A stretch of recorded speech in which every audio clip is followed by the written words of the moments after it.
Good morning, good people. Here I again, Liza and Daria. Hey guys! What's up? What's up? We've been missing you, you've been missing us. That's Hopefully. great. For sure. Well, guys, today's topic will be interesting, I think, and not this time only for foreigners, but also for Germans, I believe, because this our view at German activities, German hobbies, German social life. This is a pretty crucial aspect of life in general. Exactly. Well, what for me is pretty exciting, and I always talk about that, I think about that because I'm a foreigner, I'm an expert, as Liza is, about, people in general in Germany, about men as well, how good looking they are, but women too, actually at different ages. So, it doesn't matter whether it's 20, 30, 40, any age, they just in good shape. And, exactly. I always wonder, why is that? What do you think? Well, one of the reasons we are gonna to discuss in the first summer episode is hobbies and healthy way of life in Germany. Because have you ever wondered, Daria, why is it so? Since the 19th century, Germans have a very strong healthy lifestyle and discipline culture. That's why they are also good looking, because they really love sports, different kinds of sports like running, hiking, swimming, riding, whatever. Exactly. It seems that like they cannot sit still, they always are on the move, they always need to do something. So really active people, and we admire that. We are going to probably list the most popular hobbies from our point of view, and of course comment some of them. Well, what we can take first, of course, it's probably running, right? You see people everywhere running, on the street. I go somewhere, I pass by, and there's one marathon, another marathon, something. In comparison to me, I think you are actually a part of it, so you are involved in this running culture, aren't you? Yeah, I might say so. Can you please tell me through what? If I'm not mistaken, it's probably through our work where you have this opportunity to take part in some marathons. Can you please tell us more? There is a very popular corporate run in Germany and over the world as well, and it takes part here in Frankfurt where we live. GP Morgan corporate run. It's 5 kilometers run. It's not a sport event, but it's more an image and corporate event where you can take part, and it's for free actually, because usually your employer pays for it. And it's very good event because you feel this team spirit, you feel this unite with your colleagues, with your team. Also a very nice way to connect, to be honest. But how do you usually prepare? Well, I start with 1 kilometer run, and then I add 500 meters, and then every time every time more and more. But I also listen to my body, and now your credit is strong. So it's a nice way, and also after a working day around in the city or in the forest, for example, or near the lake, it helps you to switch. River. Yeah, exactly. It helps me to switch off and to free my mind. It's very have nice no thoughts actually. for some time. To spend the time, and instead of doom scrolling or something like that. And I should also admit that Germany is a warm country, as for me, especially for me too. So for example, autumn and winter are not so cold here, so it's also possible to run. But what you said, exactly at the beginning of our episode, so what you've mentioned, it's a kind of a discipline, and exactly, it's not like a punishment, it's not like your duty, I have to run, I have to do this, but it's so nice how it's built in this German culture. So Germans just really run because they want to do that, and exactly this mild climate, so moderate temperatures, it all kind of encourages them to run, and in a way that I've read and I've seen, it doesn't matter what kind of weather we have now. Is it rainy? Is it not? But they just run. So it impresses me, to be honest. So it's good that you are also a part of this community. Running communities are also very popular here in Frankfurt, and I would say in Germany in general as well. So usually people gather together, they run together near the river or near the lake, and then they grab coffee. It's also a nice way to find some friends. Yeah, it's a marvelous view, you know. But if I'm not mistaken, I think that another part of this hobbies, it's a pretty huge one, which is connected with hiking. So, and I think that, you know, I think both of us kind of involved in that, because I also had some routes, you know, 10, 15, 20 kilometers, but it's really a lot, I mean, for me, so I try to catch up. So, Liza, can you please tell us, if you go, what is a necessary, you know, set of tools that you need to take, so to say, when you are about to hike? Number one, comfy shoes. Special shoes. You can buy them like for 30-40 euro. Also, I would say like comfy clothes, like some sport shorts, maybe leggings. Or leggings, a t-shirt, and of course you need a hat to protect your head from heating. From the sun. Yeah, from the sun. And of course a good backpack. Backpack, so snacks maybe? Snacks and water. It's very important. And of course good mood and good company. And also I think maybe some people even have these watches, you know, that way you can track also, I don't know, your pulse, maybe some other things. And if I'm not mistaken, as I was a part of this kind of hiking tours, so normally the main person, so to say, has this kind of a route app where you can also build your own route. And then I've seen so many people, it's really not something where you go, you know, you don't know where, you don't know why, what for, but you really know your aim from A to B, but also many people do that. So you have different stations where people have snacks, some restaurants, well, I mean, in the woods. It's great how, you know, actually everything is so kind of built and planned and structured exactly for your perfect way somewhere. Yeah, like even if it's not a huge mountain, you may just take a walk, like a little hike, so you don't have to prepare a specific route, but it's also nice to free your mind, to take some exercise for your mind and for your body, and spend some time with yourself or with your friends. By the way, hiking is hobby number one in Germany. I believe.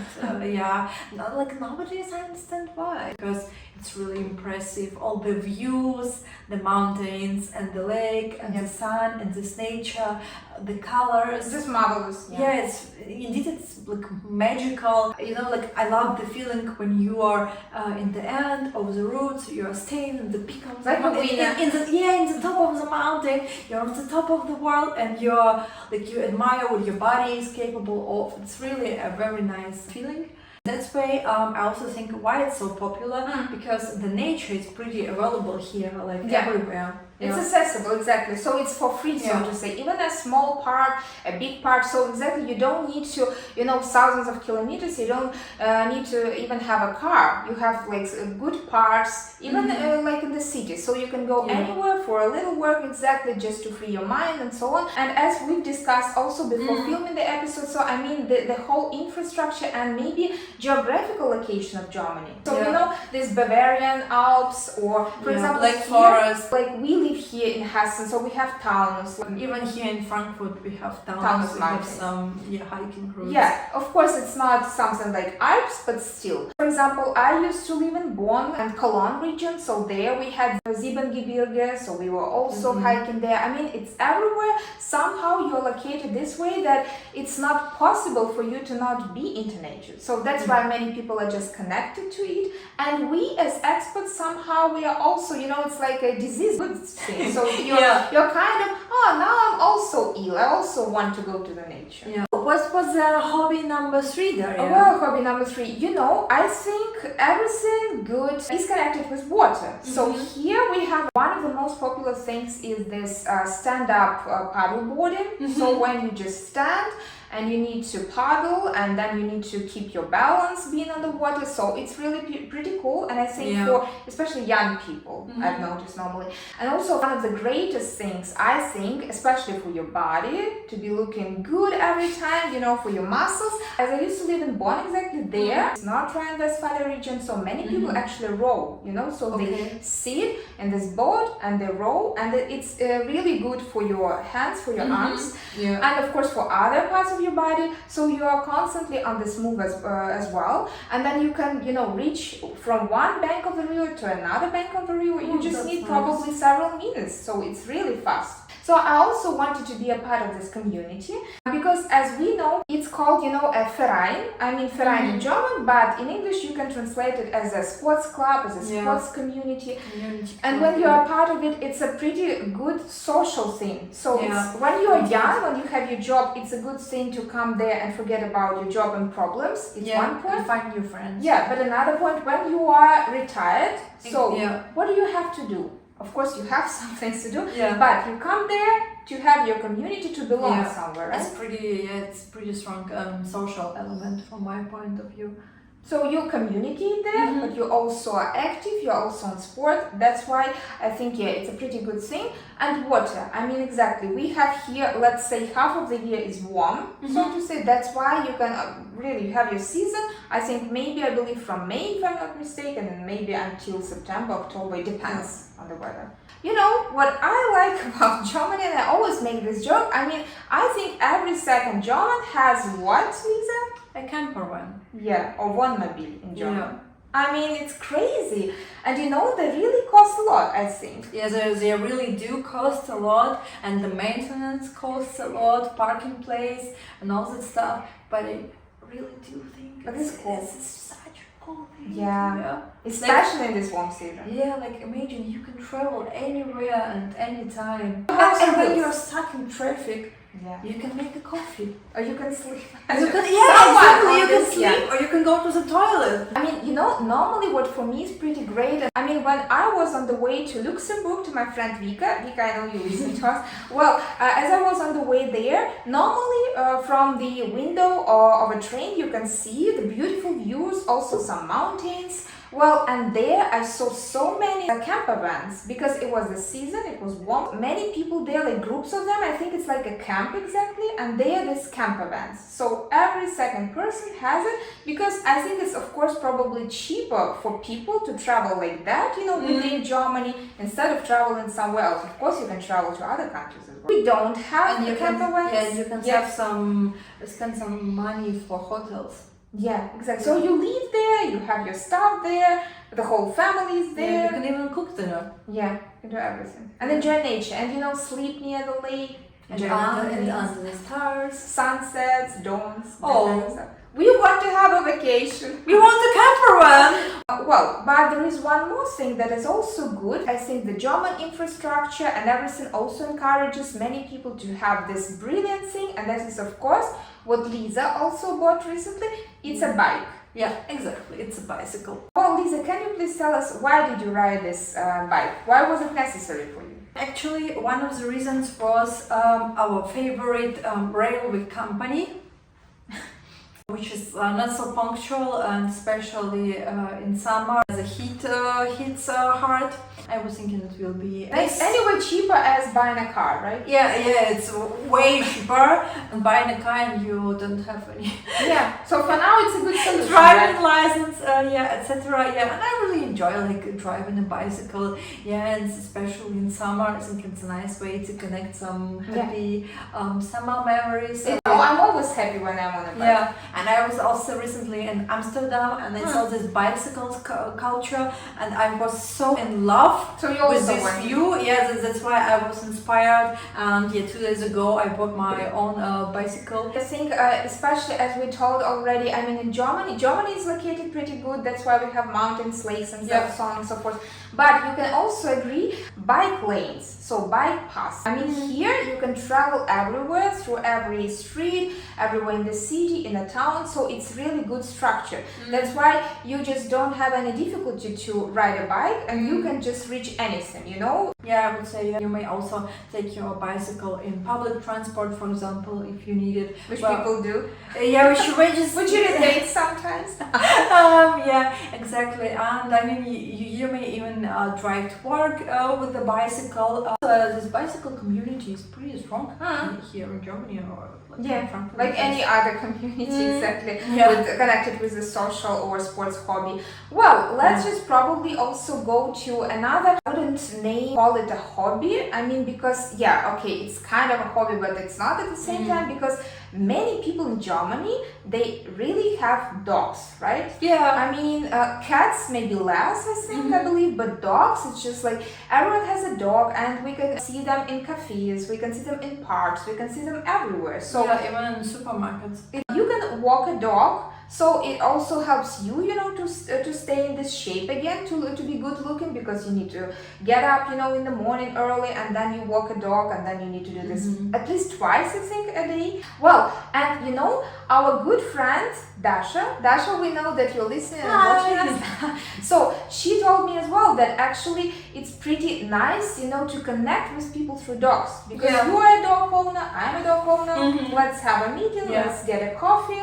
Our dogs are nice. Yeah. So let's celebrate. Our dogs are our friends, and so we are. Exactly. Yeah, but Germany is a pretty dog-friendly. Dog-friendly. Yeah. From my point of view, I also love dogs. Eco-friendly, dog-friendly. Yeah. My problem is still that I'm still not ready, because, you know, of course, we need to say that having dog is a pretty expensive, let's call it, if we call it a hobby, it's a pretty expensive way of life, and then you need to be ready, to be responsible, and to take care, and to be responsible and to be ready for any issues that might come. That's why, I'm not ready. But in general, I would also gladly have a dog. I don't know, have you ever tried this climbing park, something like this? Oh, I have tried them once. I'm afraid of height, exactly, and I'm afraid to fall down. That's why, it's not a thing for me. Oh, you know, I'm also kind of afraid of heights, but that didn't stop me. It was like, if I'm not mistaken, you know, 2 or 3 years ago, so I was with a group of people, and they were like all sporty, that kind of stuff. And sometimes, you know, you also want to be that cool, and you also want, okay, let's do that. And then I came there, it was this Kletterpark, it's called in German, but we say in English, let's call it climbing park. So it's basically, it's a park where you have all these trees, and then you need to climb them, and you have different kind of, let's say, obstacles, or different kinds of, and there are different levels, you know, of complexity. So it's level number 1, number 2, 3, and so on and so forth. So, and it was all fine until I was climbing until this 4th or, I don't know, 5th level.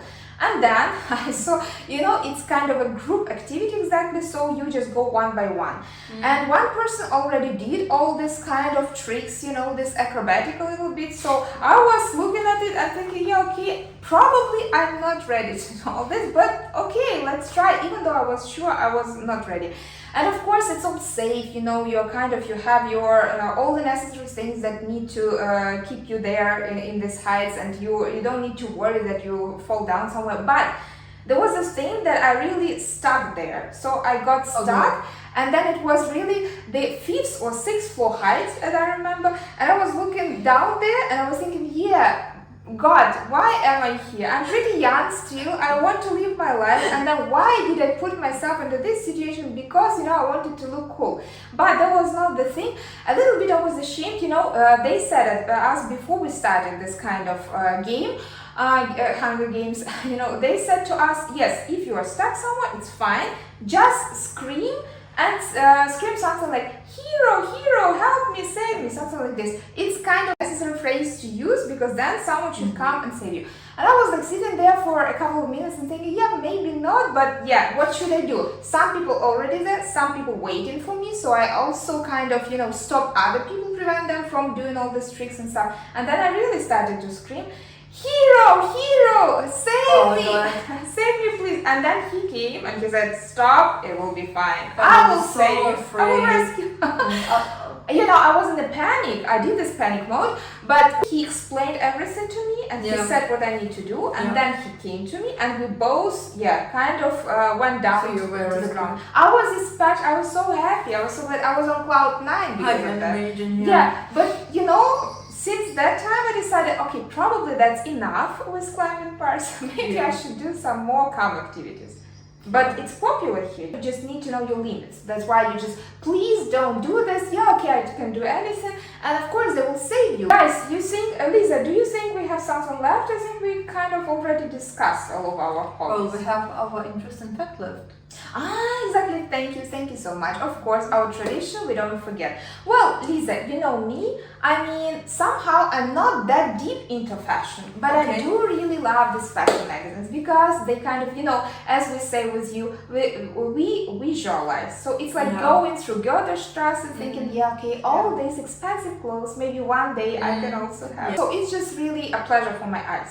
That's why, guys, a new fact for you exactly. There is some kind of a magazine subscription, and there are the publishers that actually from time to time can offer you this opportunity to subscribe, but only you can pay, for one or a couple of issues, so it really helps you to save lots of money. And then you get this year subscription, and you just get your some magazines come to you every second week, let's say, and some magazines come to you per month, like monthly. So it's cool. Now I have 2 of those subscriptions, but please remember, you just really pay a little bit and then you get a lot of them, so to say, for free. But if you don't want them to pay the whole sum of money because they renew automatically, what you need to do is just to cancel your subscription on time. And then you're safe. You can just read the whole year and get your magazines, be happy. Be a woman or a man, I don't know. Everyone probably likes to read these fashion magazines, so people are stylish here. I know what German women want, what they like, because I read these magazines. I'm closer to this feminine communities. Well, guys, I think that was it. Thank you for being with us. Thank you for listening to us. Thanks a lot for watching. We wish you a great week, a great Sunday, a great summer. Enjoy the weather, enjoy the mood, enjoy yourselves. Life doesn't always celebrate us, but we need to celebrate life. Exactly. So, guys, we will see you in 2 weeks. Just in 2 weeks. Thank you. Thank you. Bye.